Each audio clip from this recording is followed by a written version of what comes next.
The state of Indiana versus Richard Allen in regards to the Delphi murders rested their case on day 12 of the trial. They concluded their case with their witness from prison by the name of Monica Waller, a prison psychologist. I will discuss her a little later. Going back when Richard Allen was arrested, the prosecutor, the district attorney, the judge, in various state and city police in Delphi, Indiana, they began to interrogate Richard Allen while he was in a Carroll County jail. So what happened was they showed him pictures of Abby and Libby with their throats slit. They saying, you did this. You done this here. See, a lot of people don't understand this is exactly what happened. This is why they didn't want nobody to know Richard Allen was arrested and locked up in the jail. When they couldn't break him, their goal was to break him in jail and get a confession there. They didn't do that because Richard Allen saw the evidence that they had. They did not want him to have a speedy preliminary hearing. So here's what they did. Judge Benjamin Diener, working with the sheriff, they concocted this story. Benjamin Diener said he feared for his life and his wife. He never articulated any threat that anybody made against him. He just said, I fear for my family and I can't preside over this case. Nobody questioned this because it's just something he's saying. Then the sheriff goes on to say, he can't stay in this jail. I can't keep him safe here. So here is the sheriff implying that in his so-called nice, quiet, close-knit community, he can't even keep a fellow resident safe in his own jail. But they never articulated any threats against Richard Allen. This was a ploy to get him to a prison under certain circumstances, such as playing in his food, spitting in his food, not giving him enough food, putting him around other prisoners, and then taking him away from his family to where he cannot communicate. He didn't even have an attorney from a period of time down there. This was to overwhelm him. And what was going down up in that prison, people was threatening Richard Allen's family. We're going to do this to your family. You better please get to this and that. And all of a sudden, he started getting pumped up on drugs. And they got what they needed, an alleged confession that he confessed to this prison psychologist, Monica Waller. The warden, he confessed at that time. But this makes no sense that he will confess it. But no, throughout this trial, you still have not heard details. I don't know why some of the news outlets is acting like Monica Waller gave details about the murder scene that Richard Allen would know. First of all, let's get to the facts and get away from the bullshit. Richard Allen already knew how they died because when they arrested him, they showed him. This is how they operate. You did this. This is how he knew. But this is lost on all these so-called news media outlet, these so-called professionals out here that claim to have a degree of law enforcement and legal knowledge. This is lost on them. But it's obvious this is what they did.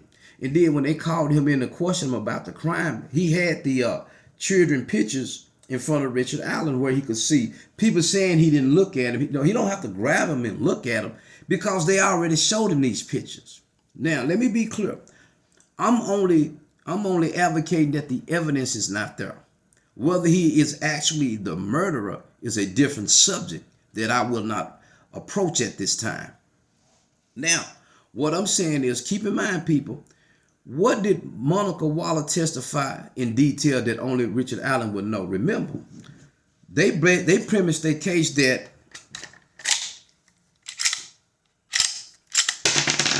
this type of bullet was found at the scene, an unspent round that was ejected out of the gun. But when an Indiana so-called firearms expert was testing it by putting around in her and rigging it back. She did this 6 times. It did not make the marks that was on the bullet at the scene. So we all know now that the prosecution knew that they didn't have enough. We know now that she fired the gun and said, oh, the round matches it. Well, we all know that that's bullshit, okay? So let's just cut through it. So let's move forward. They get him down to prison under these circumstances where they playing in his food, spitting in his food, not giving him enough food, and not feeding him at times. I done seen it, people. I've been there. I've been to prison, so I know the games that they play. And this is why when they first started saying they can't keep him safe here, I stated, I'm the only one that stated, they need him down there to pump him up on the drugs and get this confession. Because they can get you to confess to anything when they start messing with your food, giving you psychotropic drugs. They already done exposed you to the pictures and kept hitting you upside the head saying you did this, giving them sleep deprivation. They're not turning off the light completely. Of course, people. Now, if you just go Google innocent people that pleaded guilty to crimes, to murder crimes, it's a whole slew of them. And they pleaded guilty, but the evidence showed 20, 30, 18 years later, it wasn't him. Before I go any further, let me tell you why they needed the testimony of people saying that he confessed.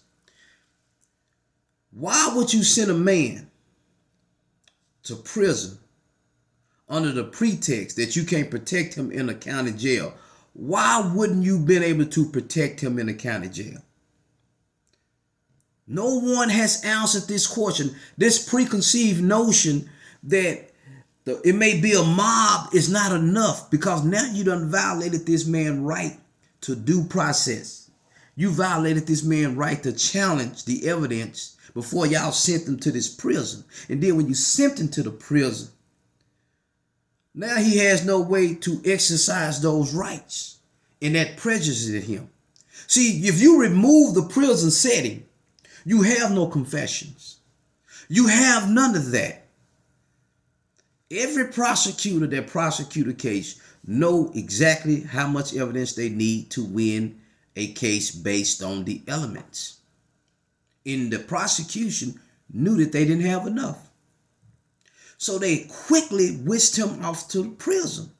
And think about it. And when they did it, go back, people. Benjamin Diener, the sheriff, never articulated why they feel like they can't protect him in that jail. Because they knew that they needed to get him to prison to get the confession. Because if they did it in that jail, it would have been questionable. It's still questionable, but it's best that it be done down there. That way we can say, oh, these are different people, psychologists and all this here. You take a person who never been locked up and you remove him completely from his family and lock him up under them circumstances, you can get Donald Trump to say he did it. Keep in mind, people, he was up on the constant 24-hour video surveillance. Jeffrey Epstein wasn't under 24-hour video surveillance. Yet he come up dead.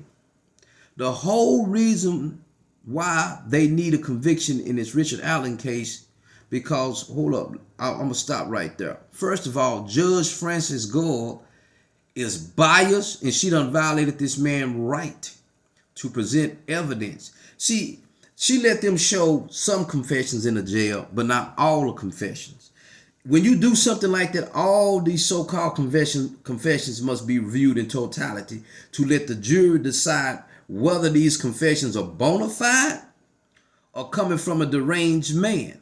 Just cherry picking stuff based on the totality of his surroundings is not enough. Because if you remove the prison setting, you don't have any confessions. You don't have people saying that Richard Allen confessed to me. I want y'all to take one thing under advisement. If the detective questioning Richard Allen could not break Richard Allen, why would you think sending him to prison, remove the psychotropic drugs now, they wouldn't have broke him? All of a sudden, you got these inmates saying he confessed because they promised these inmates special treatments. Hey, if you say he confessed to you, we can take you off. We do this, we do this. I've been there, people. I know how they operate. This is why I called it like I saw it.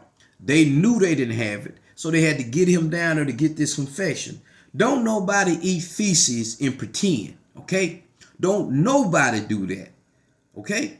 Now, this same Monica Waller diagnosed him as having a mental disorder. Now she's saying, well, he could have been faking. So you were changing your testimony to fit the prosecution narrative. So now that the jury done heard these so-called confessions from the warden, from the prison psychologist, and these other inmates who in there for all type of crimes. But we supposed to believe these people. Once again, if we reverse it and remove the prison setting, sending him to prison under them circumstances, they don't have that. He walks. Now, at this point in the game, I said he beat the trial on day 7, and he did. All this other stuff is fabricated. If I was on the jury, I would have to find Richard Allen hands down not guilty. Keep in mind, the unspent bullet has never been traced to having anything to do with these murders. That bullet could have been there, and it was 2 inches underground, about this far on the ground. Okay? 2 inches this far up on the ground. But you claiming if he racketed that through and it fell out, it wouldn't be that far underground, people. So it was never shown that this bullet was actually there at the scene of the crime, or not before, not a day or two before, none of this. Now, when you look at the fact that Judge Francis Gould would not let the defense play the other so-called confessions, because at that time he confessed he shot him, he confessed that he killed other kids or whatnot. So we already know these confessions cannot be trusted. But here is why they need a conviction. Because they don't want to be sued, people. And here goes what I believe they are setting Richard Allen up for. I believe this 100%. They know they need a conviction so they can send him to prison, because they want one or two things to happen.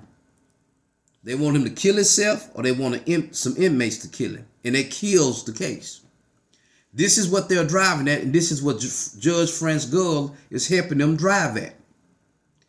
If he allegedly made all these confessions, why would you allow the prosecutor to cherry pick certain ones that fit their case when the other ones are exculpatory that you would have to have turned over to the prosecution to weigh against the other so-called confessions? This is what they do, people, when they don't have a case. They have to play up evidence to get a conviction. Now, the reason why I believe that Richard Allen now will be found guilty is because if the news media can't distinguish what I just brought to y'all attention, they paint the picture like the psychologist gave details that the murderer would know. No, what details? He said he did something with his gun and the bullet. Why he can't say exactly what he did with the gun to get that bullet to come out? That's what none of that. He already know it's a bullet there. But if he actually did this, why would he say I did something with the gun? And I guess that's what a bullet. That's nothing specific. We all know it was a bullet there. The prosecutor theory is that he racketed one through there like this and it came out. That's their theory. So Richard Allen already know that's their theory. So there is nothing that Monica Waller or nobody said that can give us detail. Why is it that if Richard Allen confessed to these murders, why can't he tell us how he controlled them? Why haven't he went into detail in his medicine how he controlled them? There is no video record, something of this magnitude that you would want the public to inspire trust. There is no video recordings. You would think if Richard Allen was confessing, Monica Waller would have said, hey, can I record you then since you're going to confess? And, I'm going to be able to testify to this anyway. Can I record this? Because Richard Allen never confessed. He never confessed in his right mind. So now, when she testified, which most of these jurors will believe because they saying, oh, I'm a professional, this is what he told me. This is why I tell people, don't tell your lawyer everything. Don't trust your lawyer. And you damn sure don't trust no doctor. See, we keep allowing people to tell us the law, like you get a lawyer. They say, oh, tell me everything. No, you don't do nothing like that. That lawyer ain't your friend. It's all business. Do you tell he lawyer something? They go back and tell their colleagues, yeah, he did it. He's an evil. He did it. I'm going to help y'all get him. See, they'll help these people get you. See, you got to understand this here. And this is what they did with Richard Allen. They knew that they need to get a confession.